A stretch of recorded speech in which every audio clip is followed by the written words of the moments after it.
And hello, everybody. This is Steve Sandy. Dennis Sellers is to my left here, and Marty Edwards is below. And Marty, it looks like you got your sound muted, but that's okay. Episode 50 of the Team AWT Patron Podcast, and actually the last of the podcast. We're going to be going to a complete and lovely, I don't know what you want to call it, kind of a live. I need to actually record the sound for this, so I'm going to redo that intro real quick. I'll be right back. Hold on. So we're starting over? Well, just for a second here. This is just the audio. If you can, maybe share this video afterwards. I've got a few friends I want to invite. Oh, okay.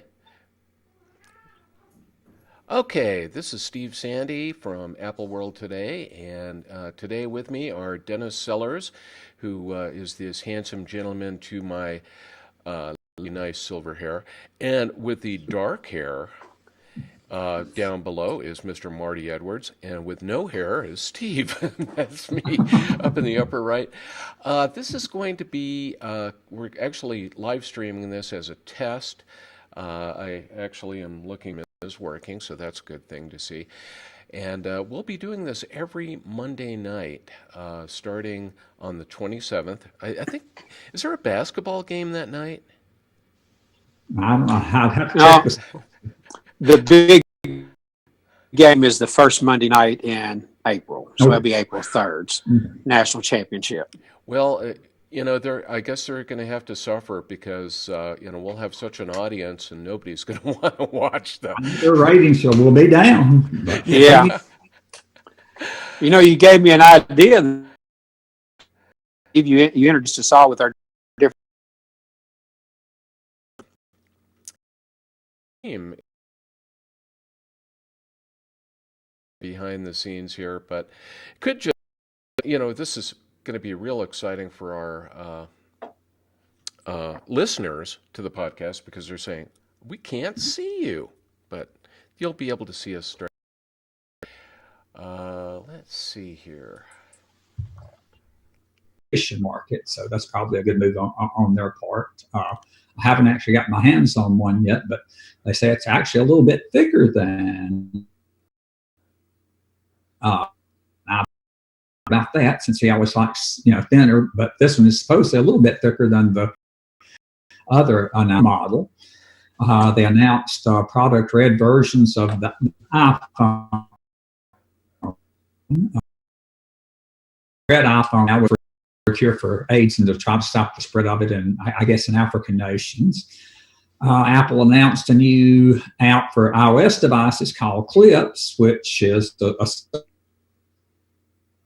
social media that you supposedly quickly use pictures, video, and audio into, I guess, a Snapchat-like thing. It's supposed to be available in April, so just a little over a week. And seems like there was something else. What am I forgetting? Workflow. And I got everything running again, I think. But your Workflow was kind of an interesting announcement. For those of you who may not have used it in the past, it was I think a $4.99 or $2.99 app. $2.99, I think. Yeah, and Apple's making it free now. It's a fascinating app. I got to admit, I've never had super success with it, but it does allow you to chain events and applications together so that you can kind of automate some processes. The biggest thing I have, I guess you could say, is a problem with it is that a lot of those workflows end up not being real consistent in how they operate. So maybe it's just me, but I'm just wondering if that means that iOS 11 we may see parts of workflow actually built into the operating system, which would be really cool. Well, I have an interesting thought, which just now occurred to me, which is probably a dangerous thing. But since Apple doesn't seem to be too enamored of AppleScript and Automator, I assume that workflow is just iOS. Yeah. So you think there'd be any chance that Apple likes parity among iOS and the macOS platforms, that they bring workflow to Mac OS and make that their new scripting automation thing?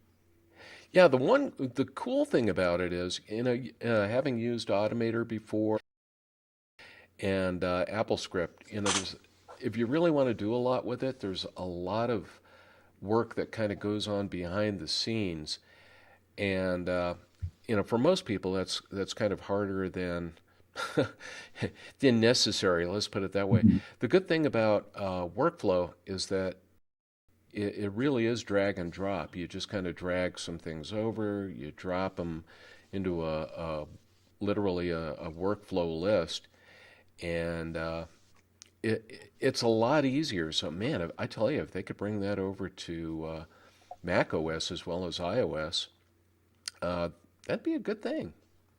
Well, the team that developed it and works on workflow is now working for Apple. So, and I don't know that, like I say, that was just a thought that suddenly occurred to me, but that would be an interesting thing if they had workflow for iOS and then introduced workflow for Mac OS, maybe this year in June.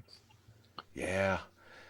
Well, coming from, I was going to say, using Android a lot in the past, I've always liked automating things. I've used an app called Tasker, which you can basically fully program your phone to do anything. If I get a text from someone to open this app, play this sound, or send another text to, I don't think Apple's going to give us that kind of low-level access to the operating system, but I think a little bit of automation would certainly be nice.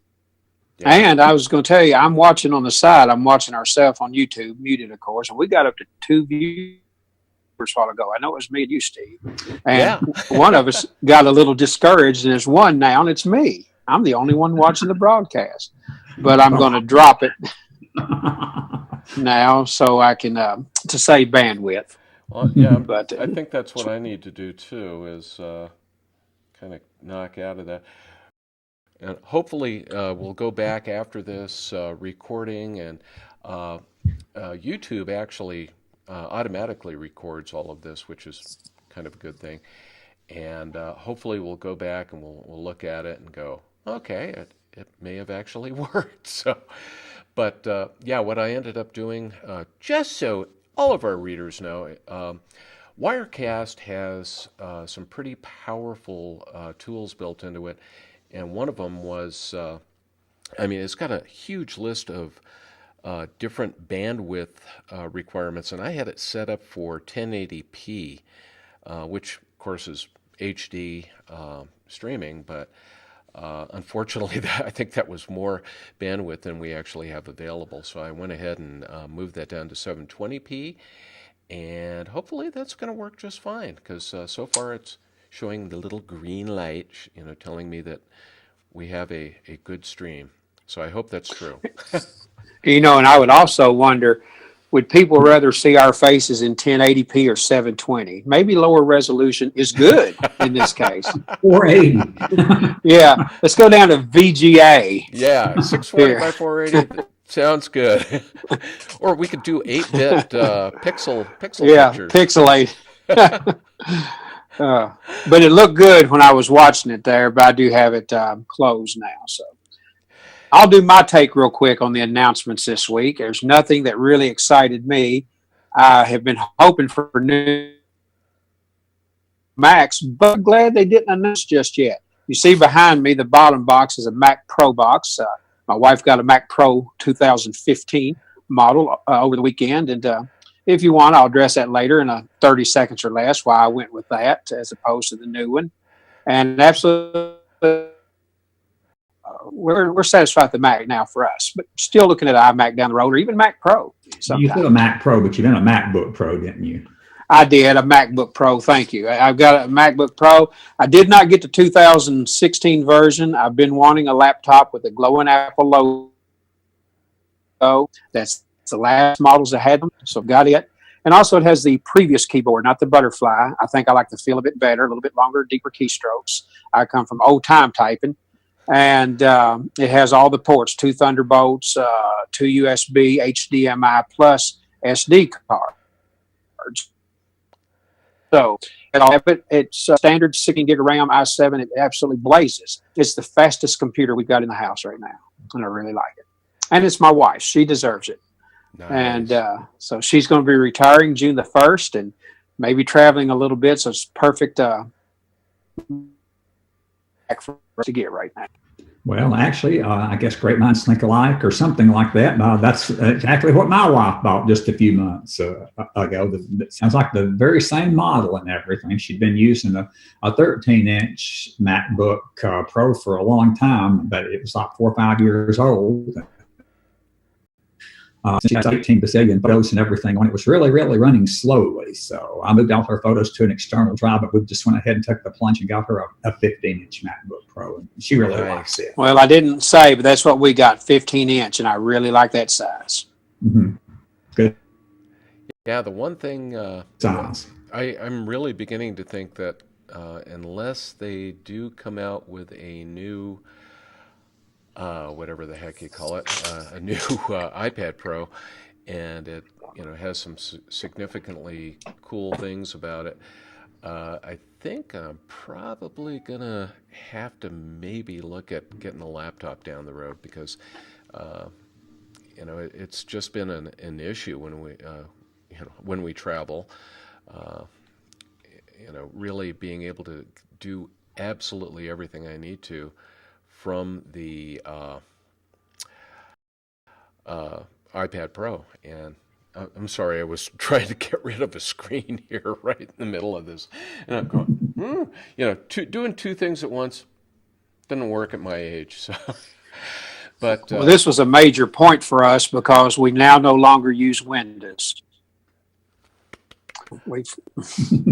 We've done a swap over, everything. So that is cool.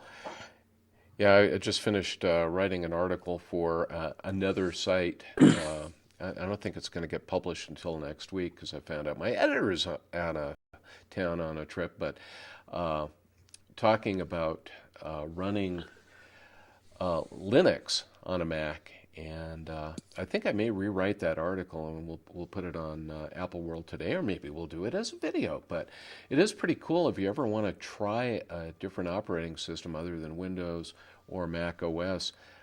There's a very easy and free way of doing that, trying Linux out in a virtual machine on the Mac. So I may do that as a kind of a tutorial, and we can that is maybe a video on the site. What did you do that? Well, I run VMware Fusion already to run Windows on the Mac, so I can run a few things I need to. So that would be a good, interesting article for me. Yeah, there's, and I'll just mention this, people may do a search for it, but there's an app that it used to be under Sun Microsystems. Of course, Sun Microsystems was purchased by Oracle a while back, but it's now called Oracle Vm Virtualbox. And what this does, it actually runs on a number of different platforms. And once you install this free application on your device, it gives you, it doesn't have all the bells and whistles that something like VMware Fusion or Parallels Desktop have, but it's still pretty good. And, the price tag is definitely right. It's completely free. So if you want to experiment with virtual machines, or if you want to experiment with Linux at all, it's a really good way of doing it. You just have a couple of quick downloads, get stuff up and running, and boom, as Steve Jobs would say, boom. Well, I'll probably definitely give that a try. And I think as we do things like this and get into our YouTube audience, I think our live demos are showing how to do these things. Yeah, yeah, that'll be kind of a fun thing to do. Is you know, we're going to try to take it somewhat easy in the first couple of episodes. We were talking behind the scenes before we started the show, but have a couple shows under our belt, then we're going to start just not showing the talking heads, but we'll also do live demonstrations of applications and things like that. So it's going to be an interesting format, to put it lightly. But yeah, I mean, you've already been doing some short videos for the website. Yeah, that people need to check out if they haven't already. yeah. So keep a lookout out there, and also if you're listening to this as are on the Team AWT Patron podcast, we do have a YouTube channel. You can go out and just search for Apple Space World Space Today, or go to youtube.com/C/one word. And when you get out there, you just hit the subscribe button. I've been really surprised at how many people have been subscribing this week, so that's a good thing to see.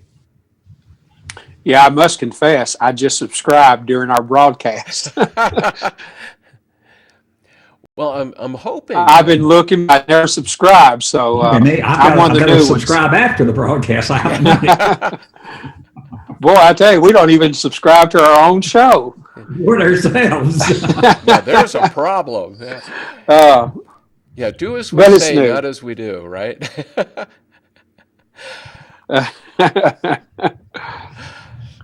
Well, yeah, so, I'm hoping that as we get into this, we'll just keep getting better and better, and hopefully I can get better bandwidth.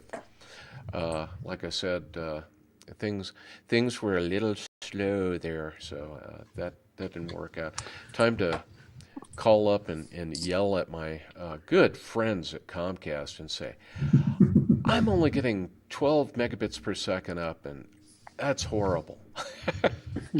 Well, I'm still on the functions for me. Our local phone company is offering 1 gig fiber, and it's getting closer. So I emailed some people there. I know it's a local company. I know a lot of them. And I emailed their elected director, or mailed him, saying that, some work with Apple. They're starting a live broadcast Monday night. And I said, 2 meg up is very constraining. I need the 1 gig up. And so, they may not pay attention, but at least I've tried to shake the apple tree a little bit, if you will, and try to get fiber out this way a little sooner, but it's coming.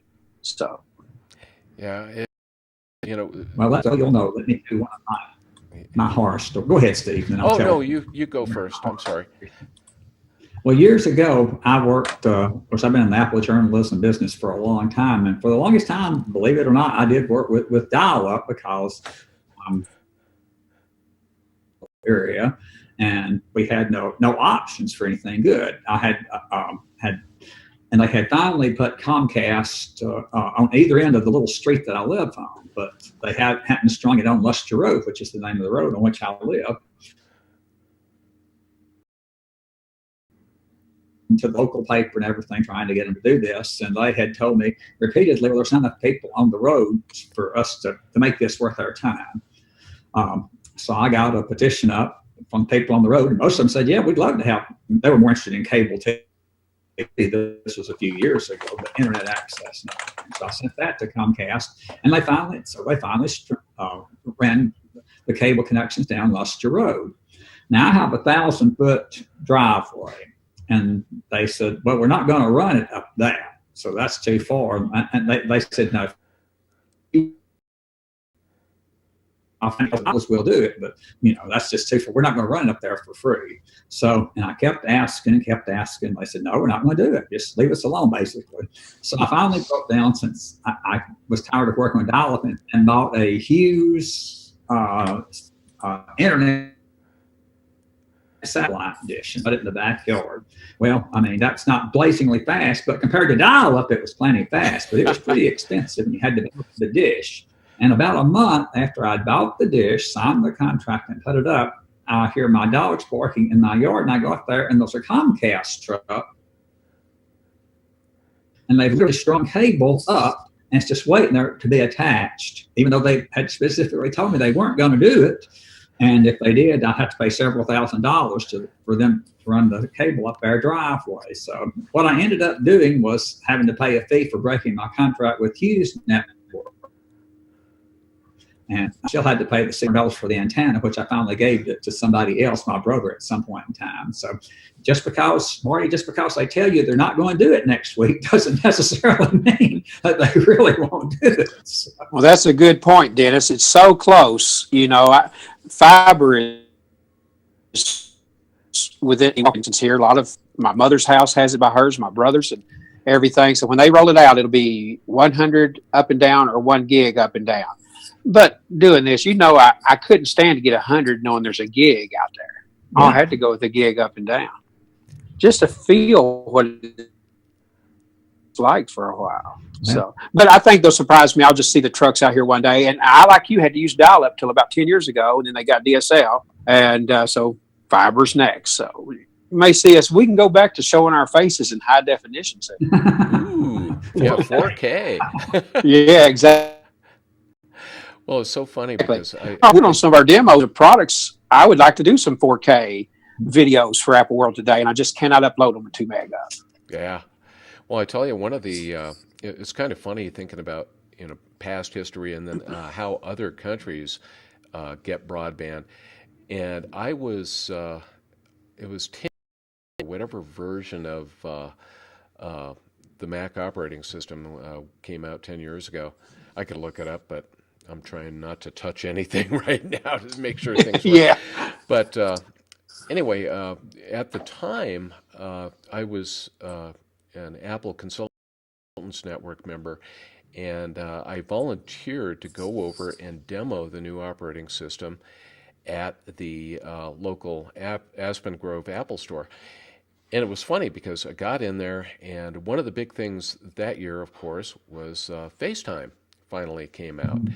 And FaceTime, they had a fast connection at the store, and I'm thinking, who could I try this connection out with?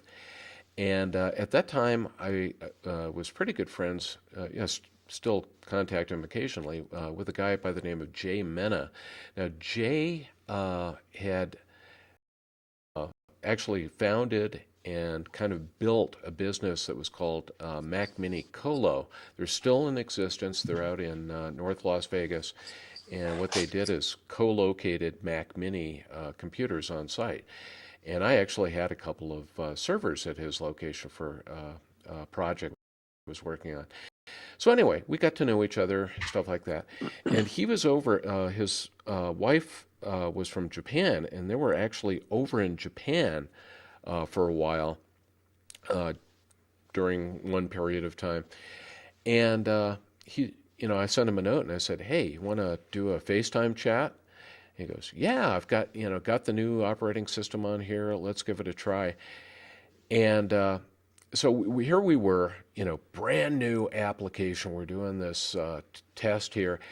And I said, "What kind of connection do you have at your end?" He goes, "Oh, gigabit Ethernet." This was like I said, in 2007. Well, Japan, much smaller country, very condensed urban environment, so it's very easy for them to do things like that. So someday, maybe we'll get it here. I keep thinking, probably the biggest for us will be, if SpaceX or one of those companies, or maybe Apple and Boeing happen to get together and do some sort of broadband satellite constellation, and hopefully we can get, bypass Comcast. That would be nice. It would be. Not today. My sister-in-law recently canceled her Comcast, her cable TV subscription because she said she got her bill and it jumped up substantially in price. So I'm looking forward to her dreading my next Comcast bill. It may if it goes up substantially, it'll be time to cut the. Yeah, ours just. Comcast internet. You know, I just can't figure out why ours keeps creeping up because the service is the same. And my guess is that they keep adding fees on there. If you ever look at the taxes and fees, it's a huge amount. So maybe they have a bill to get some additional revenue.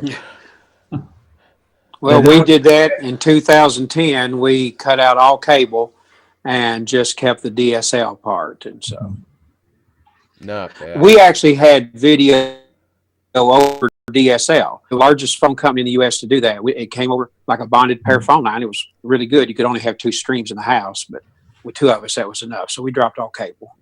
Wow. Not bad. It seems like we're kind of in a, I don't know, dry spell when it comes to new broadband technologies, but let's hope that they do something soon. Yeah, if they can get fiber to everyone, that will really cover for many.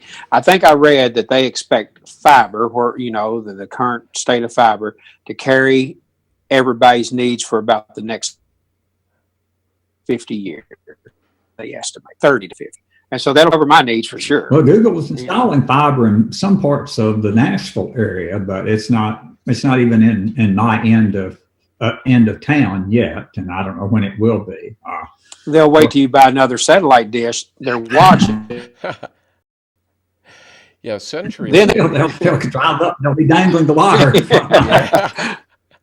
CenturyLink's our local, I guess you could say, the other provider out there. They used to be US West, and then they were Mountain Bell before that. No, they were Quest. Then they were US West. Then they were, if you go back in time. But anyway, they were one of the Bell system companies. And CenturyLink now, they're offering gigabit Ethernet, fiber to the home. They say they offer it in Denver. And when you actually look into it, it's a very small neighborhood in Denver. And they advertise it all the time. If you live in Denver, we've got, this wonderful fast service. It's a tiny area that they're actually doing it. And and this is apocryphal, it may not really be true here, but word has it that they've really slowed down their rollout of that system. Now, Centennial, which is just to the north of where I live, Centennial, Colorado, has a totally different third-party company that's coming in, and they're rolling out gigabit to the home. Someday, maybe. Well, again, when I was looking for alternatives to dial-up, I saw an ad by Dish. This was long before the Sling service or anything, but Dish advertised satellite TV service, and I didn't know they were promising satellite internet. So that sounded intriguing. And then I saw an ad in the Goodlettsville area, which is the suburb of Nashville I live in. So I went online and looked it up, to see what it would cost, that kind of thing. And then I was available in your area. So evidently it was available in parts of Goodlettsville, but not where Dennis lives. It's a satellite. I don't know why. Yeah, that is odd. Well, it is interesting that Google, you remember there was a lot about Google Fiber. They were going in and putting it in, and very low cost to the home. And Austin, Texas, and I'm trying to remember, I think it was, of course, some places in the Bay Area. And I keep thinking like parts of Salt Lake City and some other towns managed to get it. And they've kind of toned down their efforts. So it must be a lot more expensive and, definitely human,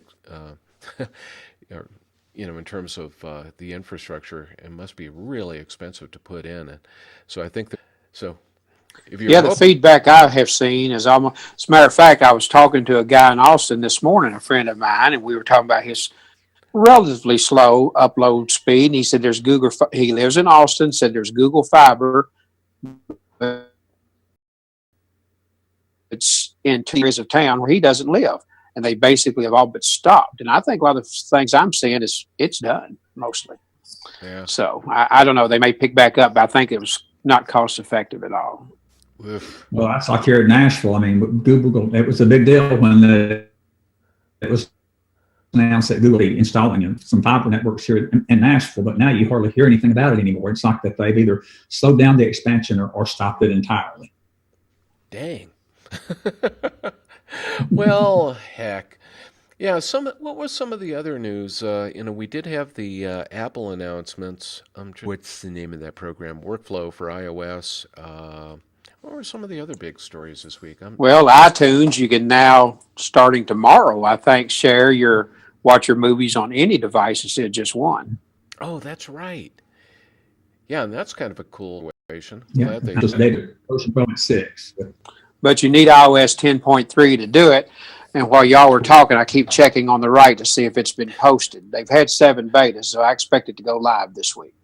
Yeah, I just updated this little iPad mini that I use as kind of a secondary monitor. I just updated it this morning, and no changes, but no big changes. It said it was security and performance updates. So whatever those may be. That he was a little disappointed with what Apple had revealed, and I had to admit it was a little lackluster. Do you think we're still going to have a on stage revealing in April, or are they going to wait till more summer? WWDC maybe.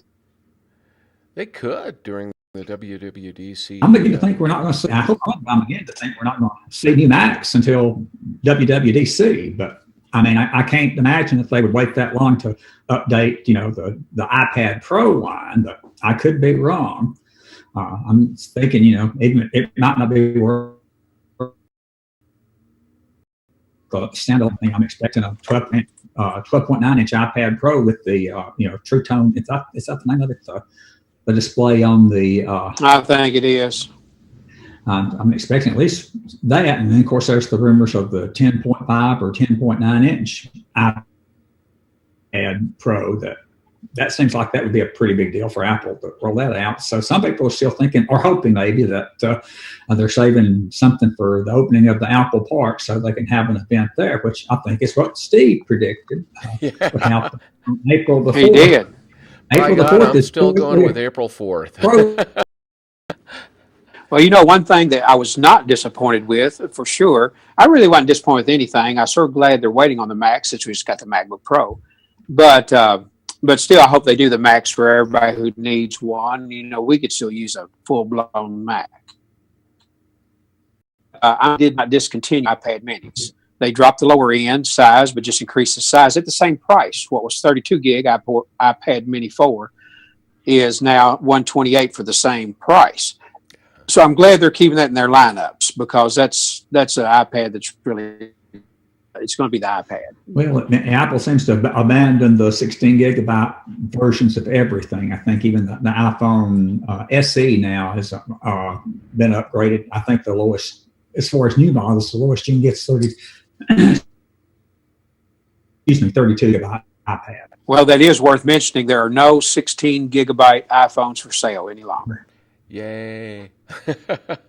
Yeah, I think probably, so many people I know were really almost depressed about it or not happy with Apple about it.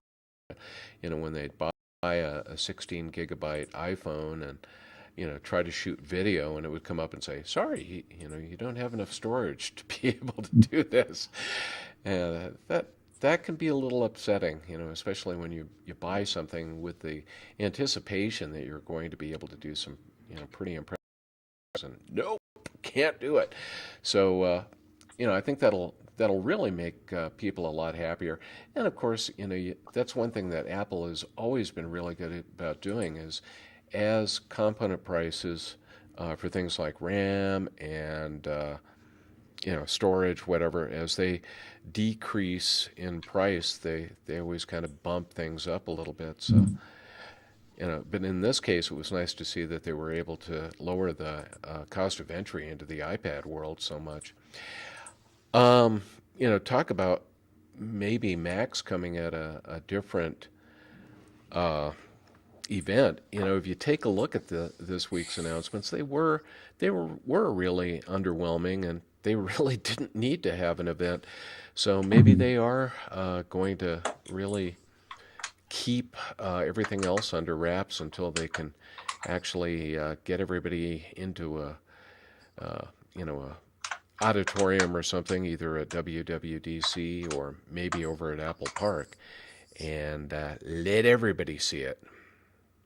Well, they may have felt a little bit burned by the special event that they held introducing the 2016 modes. They sort of got dinged for that. It was criticized for only having 16 gigabytes of RAM, and that was like, they sort of touted it as a Big Mac event. So I think people were expecting not only new laptops, but new iMacs and everything. Then again, I think the reaction was, that's it. I mean, from the anecdotal evidence is that the new MacBooks are selling really well, but the event itself, I think some people were expecting more than just new MacBooks. They were expecting new desktops, and of course that set off the whole cycle of people talking about Apple no longer interested in desktops, and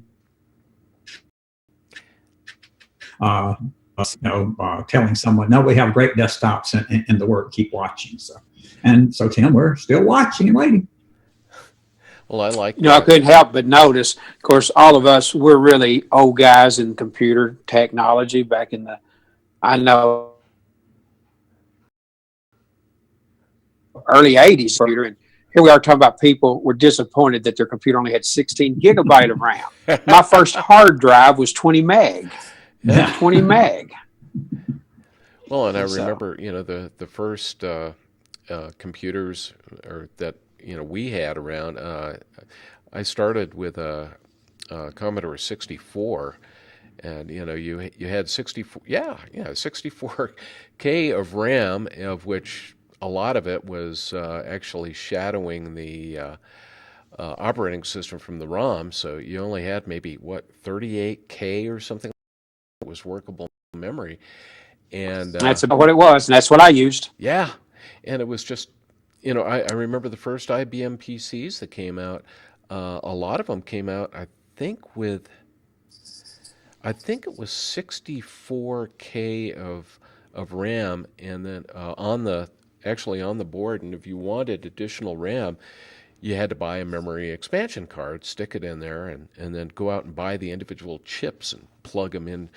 I remember doing that. That was loads of fun. And we had one IBM PC where I worked that we bumped up to 640K, and people would just come in and go, "Wow, 640K of RAM." Had the green phosphorus monitor, I'm sure. Oh yeah.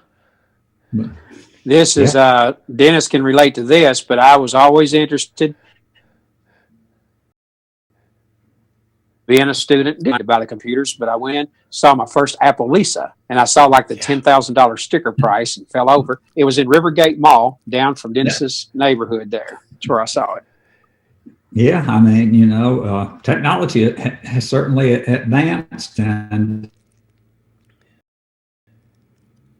who was the one? I can't remember. I think it was IBM that said back in the dawn of the age of computers, there'd never be a need for more than 1,000 computers. Or something. Yeah. Of course, now I'm sure there's probably 1,000 just in my little neck of the woods. You count all the computer devices. And there's power like broadcasting from the iPhone today, and more power in it than you could have even imagined. Yeah, but we want more, don't we? But they do work good. Yeah. Well, like I always mention, being at that, I think it's like the Atomic Museum or something like that, that's down in Los Alamos, New Mexico. They have a whatever the heck those things were called.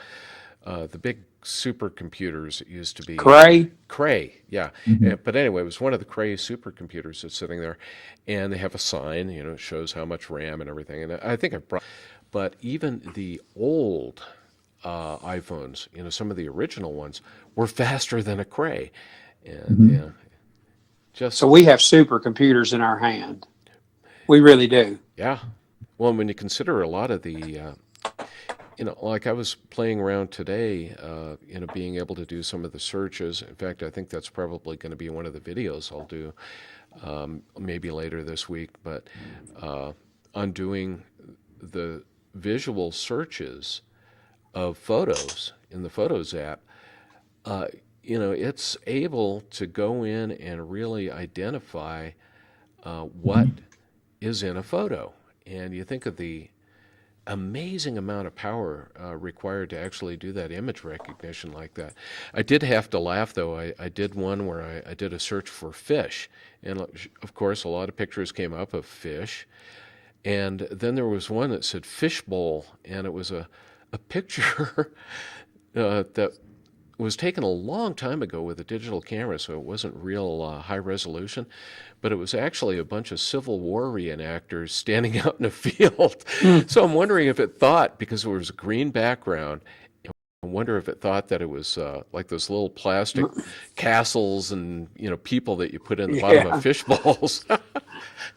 Well, I mean, that's like with Siri. With my Southern accent, I know that the constant error I get, and it doesn't always do this. That's what's confusing. But I'll pick up my iPhone and say, call Mike Sellers, which is my brother. And sometimes it will call Mike Sellers, but about half the time I get a message, would you like the cell number for Mark Gregory? I'm like, Mark Gregory? No. I don't see how it's going to be Mark Gregory and Mike Sellers, but it seems to think I'm wanting to call Mark Gregory a friend of mine sometimes instead of my brother's. Well, I tell you, Dennis, we don't live far from each other, and I've got a Southern accent too. And Siri, she needs some Southern training, because I'll tell it to call Ruby, who's my wife, and half the time she can hear me, it says call Tubby, and she don't appreciate that at all. My wife doesn't. I know. Tuby instead of Ruby. So now, you don't have kind of a nickname for your wife in your phone, do you? No, I didn't. So that's just not good at all. Yeah, you can get yourself in a lot of trouble. But yeah, well, I was telling my nephew, I said, "Happy birthday" from Uncle Marty and Aunt Ruby, and this may have been for the iPhone, but it said "Happy birthday" from Aunt Ruby and Henry VIII. How it got that, I don't know. About giving up on Siri at times. Come on, Tim, you're a Southern.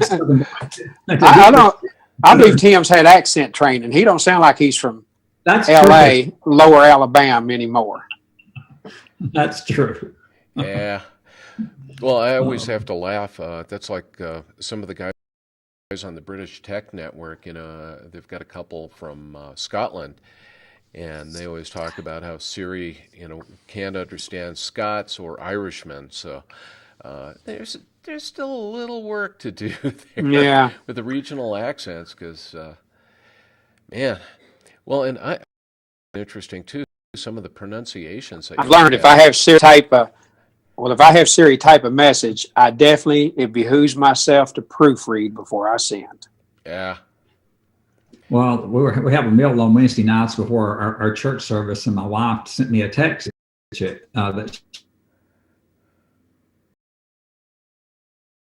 was running late, and say, would I, if there was something there that I thought would appeal to her, would I grab it for her? Well, I get the text message, and it said, "I'm running late. Will you grab it?" So I apologize. I wasn't able to pick that they didn't serve any rabbit. Sorry about that. So anyway, yeah, it's not just me evidently, but it thought that it thought she wanted rabbit for dinner. Oh, that's fun. We could probably do a whole show on our funny Siri misunderstanding, especially the Southern guys here. Yeah. We failed to mention one of the big way I'm saying that a little tongue in cheek, but they did introduce a bunch of new watch bands. Oh, yeah. And some people are genuinely interested. My wife before it said she needed maybe a new possible Apple Watch band, so there's a bunch more now. You know what's funny about the watch bands? We, of course, get review items, and I think I've had watch bands that were sent to me, and then I bought hate to use the term, but cheap rip-off of a Milanese loop, and used that for a while. And you know what I'm back to? The original black sport band. and it's just because it's so comfortable. And I was having some problems with the Milanese loop one where it was. It seemed like the magnet was starting to go, so it obviously wasn't an Apple Mhm. band because I understand their magnets are pretty darn strong, but mine, just started getting to the point that it would loosen up all the time, and so I was constantly, pulling on that thing to tighten it up. Well, I found it interesting that the Nike watch band is now going to be on sale separately from the Apple Nike Watch Edition. Mm. It's $49, which I guess is an okay price. I've got my Oh, Nike yeah. band for $15, so everybody thinks they have an Apple Nike Watch Edition. So. Uh, well, and you run, so at least there's a good reason to for people to think that you have one. So Well, I I've just got started it. I'll tell my experience real quick with the Apple Store, which is very good. We decided to get that MacBook Pro, ordered it online. Within 15 minutes, got an email, said it was available for pickup. I went in, they scan a barcode on your phone, bring it out to you. And I tell you, nobody compares. I really enjoy it. Yeah. Oh yeah, I have great luck with my local Apple store too. I mean, of course, I've set up a business account there, so they're just very helpful and everything. If I have a question, they get right back with me. Yeah. I wish I could say about Apple's corporate PR, but that's another story Yeah. in and of Yeah. itself. Well, we do live in the country, and the Apple Store is about 84, 83 miles away. So when we go, we have to make it count. Mm-hmm. I mean, it's not terrible, but, we go periodically. Yeah, Yeah. you guys hate me because I've got two Apple stores within, I think it's 5 miles of me, and there's a third one that Hmm. is within, I'd say probably 10 miles. So a 10-mile Wow. radius around me, I've got three Apple stores. Okay, that's yes. Yeah, it's over. It's solo Steve from this point. Well, Steve Apple stores.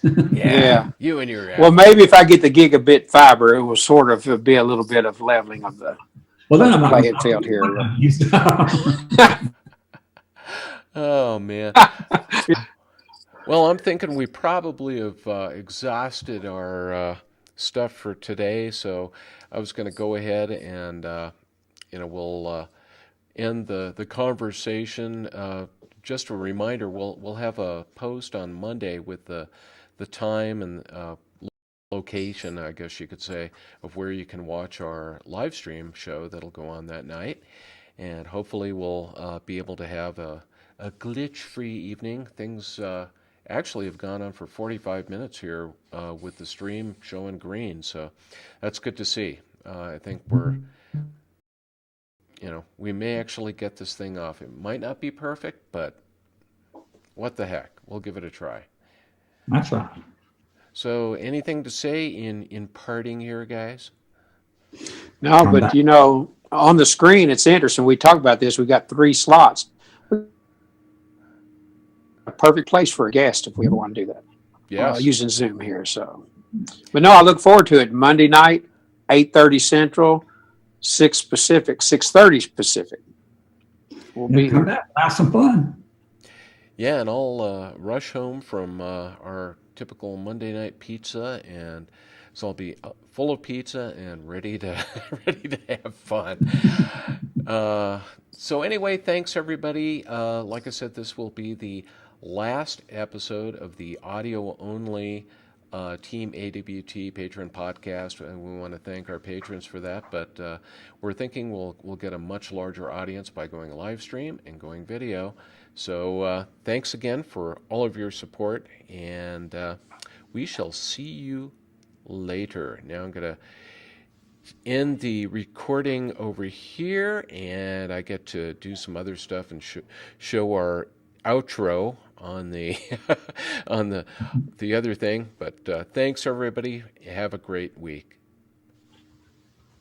Okay, so that recording stopped, and It's now pretty neat. The record light goes off on your picture when you stop. wow. I didn't even know it showed up. That's cool. So here we go. I'm gonna Yeah. If you're recording, that recording, I'll try to. But we're just sit here quiet.